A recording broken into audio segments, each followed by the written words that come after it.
Va passer de 3 à 11 vaccins obligatoires, annonce saluée par une grande partie du monde médical.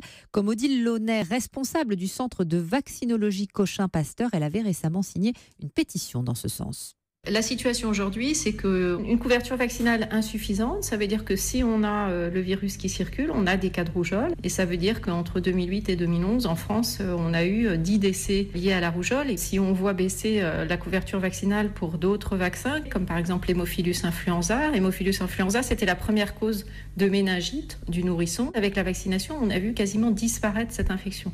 Si on diminue la couverture vaccinale, eh bien, on va avoir des bébés qui vont décéder de méningite. Dans un deuxième temps, quand on aura fait le travail d'éducation, de formation et d'information à la fois de la population et des professionnels de santé, on pourra supprimer ces obligations.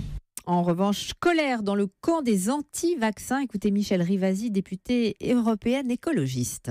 C'est une position autoritaire, c'est une position qui infantilise les parents et je trouve que s'il y a un problème de défiance vis-à-vis de la vaccination, ça ne répond pas à cette défiance. En plus, il y a des adjuvants à base d'aluminium.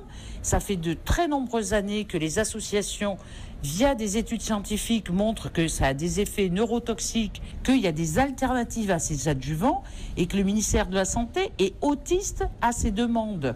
Donc pour moi, c'est vraiment une mesure qui va à l'encontre de la demande à la fois des associations et des Français et qui sont pour faire plaisir aux laboratoires pharmaceutiques.